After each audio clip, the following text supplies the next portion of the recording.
ये जम्मू कश्मीर भारत से 12-15 साल आगे चलता था। आज आपने इसको क्या बना दिया, एक गुलाम की। याद कीजिए वो रसाना, याद कीजिए वो टोल आंदोलन, याद कीजिए वो स्मार्ट मीटर, याद कीजिए हर वो चीज़ जो जम्मू 5 साल जिसमें परेशान हुआ। क्या आपका साथ वाकई आपके सांसदों ने दिया था? जम्मू को यूनियन टेरिटरी बनाने से मुझे नहीं लगता कि आज तक कोई फ़ायदा हुआ है। या बच्चे को 12-15-18-20 साल पढ़ाने के बाद क्या मुझे बताइए इस सरकार के पास कोई रोज़गार है? नहीं है, कोई रोजगार नहीं है। सरकार सिर्फ लेना जानती है, देना नहीं जानती है। मत जाइए, इस जम्मू के अभी 2 ही टुकड़े हुए हैं, आगे कितने टुकड़े होंगे? 10 साल में देखा जाए तो किसी भी तरह का कोई भी बिजनेस सेक्टर, इंडस्ट्री सेक्टर यहाँ नहीं आया हुआ है। ये टॉर्च अपने आप में एक प्रतीक है कि अंधेरा चारों तरफ है। इस अंधेरे में कोई रोशनी दिखाने की कोशिश कर रहा है। इतना पैसा चुनावों में खर्चा है, अगर चाहते हैं ये पैसा अगले 5 सालों में आपसे ना निकले, आपके खून से ना निकले, आपके बच्चों से ना निकले, तो तोड़ दीजिए इस पार्टी सिस्टम को।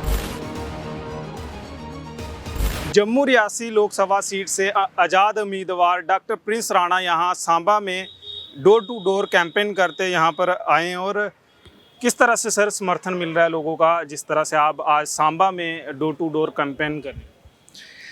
नमस्कार, नमन है सांबा की इस पावन धरती को, वीरों की इस पावन धरती को। आज सांबा के बीच में हैं चुनाव प्रचार के लिए, तो एक अकेला व्यक्ति जितना लड़ सकता है उससे बहुत ज़्यादा लड़ने की मैंने कोशिश की है। और मैंने पहले भी कहा है, ये लड़ाई एक महाभारत की तरह है, क्योंकि जिससे लड़ रहे हैं वो भी अपने हैं और जिसके लिए लड़ रहे हैं वो भी अपने हैं। ये एक धर्म युद्ध है और मैं भी मानता हूँ और उम्मीद भी करता हूँ इसमें जीत सच की हो। जो सच्चा है वो जीतना चाहिए और जो गलत है हारना चाहिए। जम्मू की बात करता हूँ तो बहुत दुख होता है, बहुत दुख होता है। हम सब भुला चुके हैं, हम भुला चुके हैं महाराजा रंजीत सिंह, महाराजा हरी सिंह, महाराजा गुलाब सिंह, उन सब के बलिदान, कुर्बानी सब भुला चुके हैं हम। और हम नतमस्तक हो चुके हैं बाहरी ताकतों के। आज जो जम्मू कश्मीर जिसके टुकड़े टुकड़े हो गए, जो अपना अस्तित्व खो चुका है, जिसका कोई वजूद नहीं है, और उस जम्मू कश्मीर को ख़त्म करने वाली ताकतें, बाहरी ताकतें जिन्होंने फ़ायदा उठाया हमारी कमज़ोरी का, हम लड़ते रहे आपस में और वो फ़ायदा ले गए। और 5 साल से जम्मू कश्मीर रो रहा है अपने प्रतिनिधियों के लिए।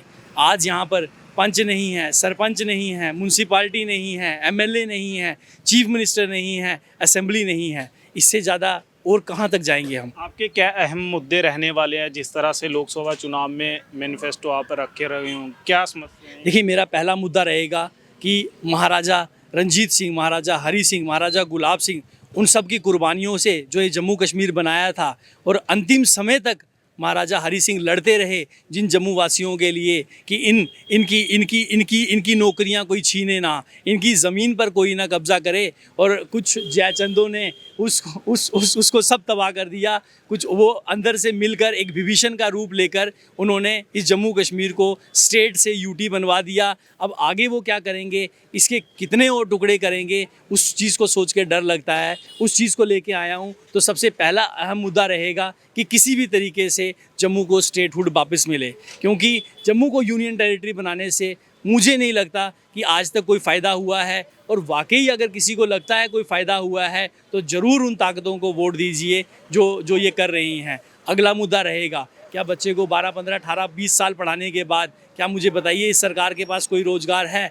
नहीं है, कोई रोज़गार नहीं है। उस अगली बात करता हूँ, 15-20-25 साल एक आदमी मेरा भाई काम करता है। आप देख रहे हैं सब बिजनेसमैन है, कोई किराने की दुकान है, कोई मोबाइल की दुकान है, कोई खिलौनों की दुकान है, कोई रेडी लगा रहा है, कोई फड़ी लगा रहा है। ये 15-20-25 साल काम करते हैं। क्या जब बुढ़ापे में 60-65-70 साल में सरकार इनको कोई मदद देती है? नहीं देती है। सरकार इनसे उस उम्र में भी टैक्स लेना चाहती है, सरकार इन्हें 1 रुपये की मदद नहीं करती है। सरकार सिर्फ लेना जानती है, देना नहीं जानती है। देने के नाम पे सरकार सिर्फ 2 किलो आटा, 2 किलो चावल, उससे आगे आज तक नहीं बढ़ पाई है। अगर मैं पूछिए इनसे 10 साल में क्या काम किया है गरीबों के लिए, तो वो 2 चीज़ें बोलते हैं, एक शौचालय बनाए हैं और एक आटा चावल बना दिया है। मैं उनसे पूछना चाहता हूँ, वो भी सबको नहीं मिला। और मैं इनसे पूछना चाहता हूँ कि जिसको आपने शौचालय दिया, आटा चावल दिए, क्या आपका फ़र्ज़ नहीं बनता था कि उस घर के एक बच्चे को रोज़गार दे देना? वो खुद आटा खरीद लेता, चावल खरीद लेता, शौचालय बना लेता।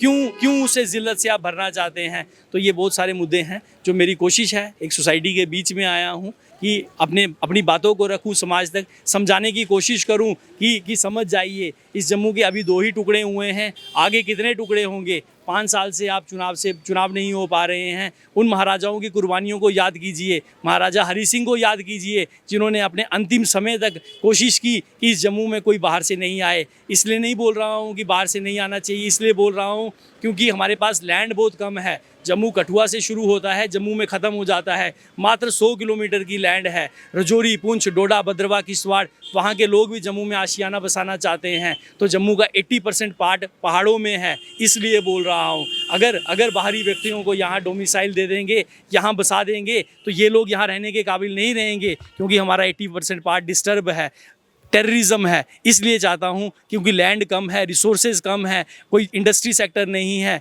और 10 साल में देखा जाए तो किसी भी तरह का कोई भी बिजनेस सेक्टर, इंडस्ट्री सेक्टर यहाँ नहीं आया हुआ है। तो ये सब मुद्दे हैं, इन चीज़ों को लेके आगे आया हूँ। आपका इलेक्शन सिंबल है बैटरी टॉर्च, क्या ये रोशनी दे पाएगा जम्मू को, जिस तरह से ये सिंबल आपको मिला है? देखिए, सिंबल मुझे नहीं मिला है, सिंबल मैंने लिया है। ये टॉर्च अपने आप में एक प्रतीक है कि अंधेरा चारों तरफ है, इस अंधेरे में कोई रोशनी दिखाने की कोशिश कर रहा है। मैं सिर्फ जम्मू वासियों से एक चीज़ बोलूँगा, याद कीजिए महाराजा हरि सिंह को, महाराजा रंजीत सिंह को।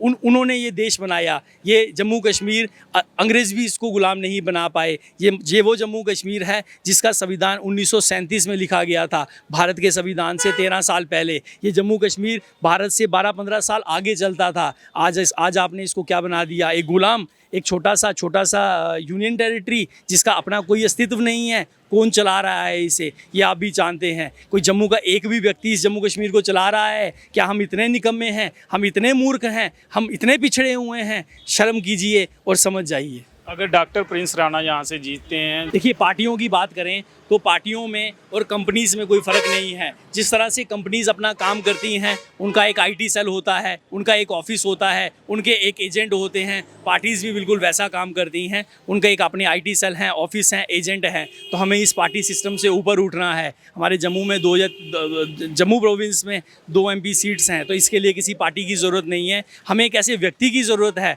जो जम्मू के साथ हर परेशानी में खड़ा हो जाए। मैं वापस बोलना चाहता हूँ जम्मू वालों को कि याद कीजिए वो रसाना, याद कीजिए वो टोल आंदोलन, याद कीजिए वो स्मार्ट मीटर, याद कीजिए हर वो चीज़ जो जम्मू 5 साल जिसमें परेशान हुआ। क्या आपका साथ वाकई आपके सांसदों ने दिया था? अगर दिया था तो मैं भी आपको बोलता हूँ, वोट मत कीजिएगा मुझे, वोट उन्हीं को कीजिएगा। और अगर नहीं दिया था तो डॉक्टर प्रिंस राणा को सोचिएगा। और क्योंकि हम किसी पार्टी के एजेंट नहीं हैं, हम आपके पैसों को बर्बाद नहीं करेंगे। और अगली बात बोलूँगा, अगर इन पार्टीज़ की ने जो इतना पैसा चुनावों में खर्चा है, अगर चाहते हैं ये पैसा अगले 5 सालों में आपसे ना निकले, आपके खून से ना निकले, आपके बच्चों से ना निकले, तो तोड़ दीजिए इस पार्टी सिस्टम को और एक ऐसा व्यक्ति चुनिए जो आपके साथ खड़ा हो, बाद में दिल्ली के साथ खड़ा हो। तो ये थे हमारे साथ डॉक्टर प्रिंस राणा, जो कि आज़ाद उम्मीदवार है जम्मू रियासी लोकसभा सीट से। और इनका साफ कहना है कि जो टॉर्च को वोट देकर सामने आएगा, हम उसकी सारी समस्याएं हल करेंगे। अब देखना ये होगा कि लोग कितना इनका साथ देते हैं। WHN 24 के लिए लक्ष्मण शर्मा, सांबा।